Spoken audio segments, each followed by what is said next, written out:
سبيل الدموع سبيل مريح تنهدى يا صاحي كي تستريح. Assalamualaikum warahmatullahi wabarakatuh. Bismillahirrahmanirrahim.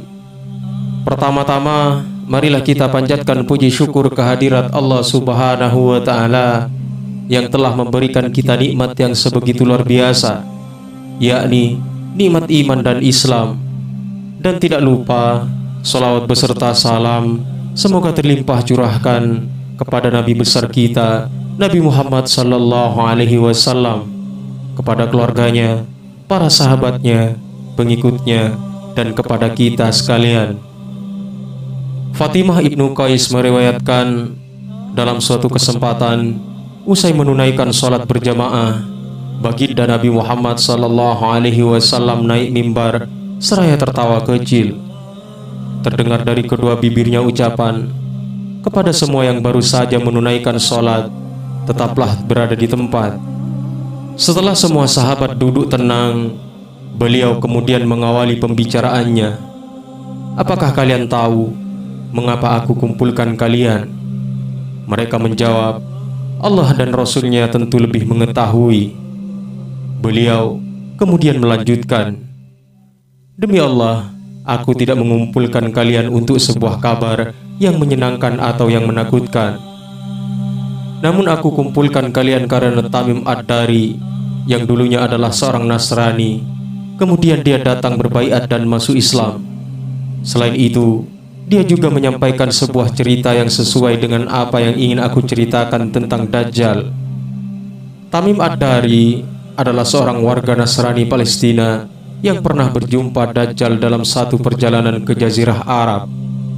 Sepulangnya ke rumah, Tamim Ad-Dari berhijrah ke Madinah dan masuk Islam.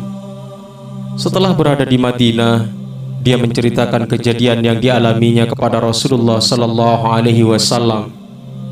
Mendapat kabar tersebut, beliau lantas mengumpulkan para sahabat dan menyampaikannya kepada mereka. Dengan demikian, tak perlu diragukan lagi bahwa kisah ini benar dan sahih. Jika tidak, tentu beliau tidak akan menyampaikannya kepada para sahabatnya. Sebab Allah pun tidak ridho jika Rasulnya menyebarkan berita bohong. Di samping itu, tidak ada celah sedikit pun bagi Tamim Ad-Dari untuk berbohong di hadapan Rasulullah sallallahu alaihi wasallam. Rasulullah sallallahu alaihi wasallam meneruskan kisahnya. Tamim bercerita bahwa pada suatu ketika dirinya menaiki kapal laut bersama 30 orang dari kabilah Lakham dan Judzam. Selama 1 bulan lamanya mereka terombang-ambing di atas gelombang lautan, sampai pada akhirnya mereka berlabuh di sebuah pulau yang berada di tengah lautan menjelang matahari terbenam. Mereka duduk tak jauh dari kapal. Beberapa waktu kemudian, mereka masuk ke dalam pulau dan menjumpai sebuah hewan yang berbulu lebat. Saking lebat bulunya hewan tersebut, mereka tidak tahu mana kubul dan mana duburnya. Mereka kemudian memberanikan diri berkata kepada hewan tadi, "Celakalah hewan apa engkau?" Anehnya, hewan itu bisa menjawab, "Aku adalah Al-Jassasah." Kemudian mereka kembali bertanya, "Apa itu hewan Al-Jassasah?" Si hewan berkata, "Wahai kaum, pergilah kalian kepada seorang laki-laki yang berada di sebuah gereja, sebab dia sangat merindukan kabar kalian." Seperti yang dikisahkan Rasulullah, Tamim menuturkan, "Setelah hewan tersebut menyebutkan seorang laki-laki kepada kami menjadi takut. Jangan-jangan hewan itu adalah setan. Meski demikian, kami penasaran dan segera pergi menuju gereja yang ditunjukkan hewan tadi. Begitu sampai, ternyata benar di dalam gereja sudah ada sosok manusia terbesar sejauh yang pernah kami lihat.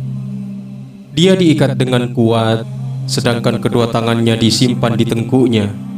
Dari kedua lutut sampai mata kakinya terikat dengan besi. Kala itu kami bertanya, 'Celakalah siapa engkau?' Manusia raksasa itu menjawab, 'Kalian sudah bisa mengetahui kabarku. Sekarang sampaikanlah kepadaku siapa kalian." Rombongan Tamim Ad-Dari menjawab, "Kami semua adalah orang Arab. Kami berlayar dengan sebuah kapal. Tiba-tiba kami dihadang ombak dan gelombang. Kami pun terombang-ambing selama 1 bulan. Sampai pada akhirnya kami berlabuh di sebuah pulau ini.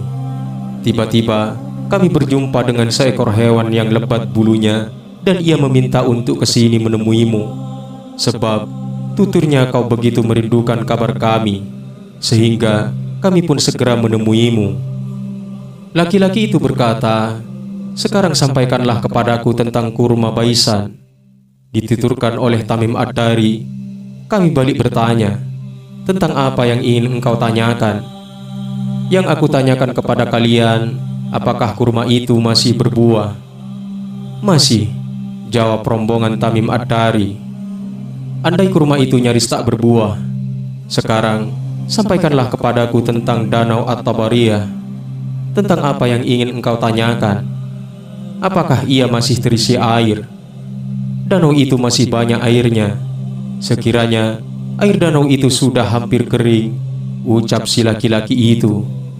Laki-laki itu kembali bertanya, "Sekarang kabarkanlah kepadaku tentang sumur Zukhar." "Tentang apa yang ingin engkau tanyakan?" tanya mereka.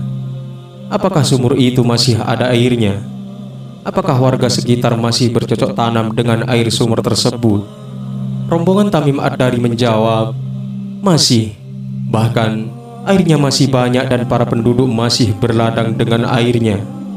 Laki-laki dalam gereja itu kembali menanyakan pertanyaan lainnya. "Lalu, kabarkanlah kepadaku tentang nabi orang-orang Arab. Apa yang telah dia lakukan?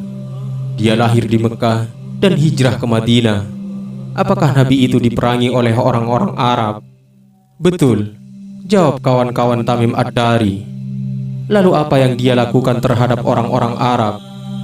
Kawan-kawan Tamim Ad-Dari pun mengabarkan sejelas-jelasnya bahwa sang nabi telah muncul di tengah masyarakat Arab dan ditaati oleh mereka. Terdengar si laki-laki bertanya lagi, "Apakah itu sudah terjadi?" "Benar," tegas mereka. "Nabi itu telah bagus bagi mereka jika mereka menaatinya. Karena itu, dia memberitahu kalian tentangku. Sesungguhnya aku ini Al-Masih Dajjal. Aku hampir saja diizinkan keluar. Setelah keluar, aku akan berjalan di muka bumi. Tidaklah aku biarkan satu kampung pun, kecuali akan aku singgahi dalam 40 hari selain kota Mekah dan Madinah. Keduanya diharamkan kepada aku. Setiap kali aku akan masuk ke dalam keduanya atau masuk ke dalam salah satunya, aku dihadapi satu malaikat dengan pedang terbungkus sarung di tangannya, yang siap dihunuskan untuk menghalangiku. Setiap jalan bukit yang ada di kota itu akan ada malaikat yang menjaganya." Di akhir kisahnya, perawi hadis ini yakni Fatimah binti Qais menambahkan, sambil mengetuk mimbar dengan tongkat, Rasulullah Shallallahu Alaihi Wasallam bersabda, "Ini baik, ini baik, ini baik." Maksudnya Madinah.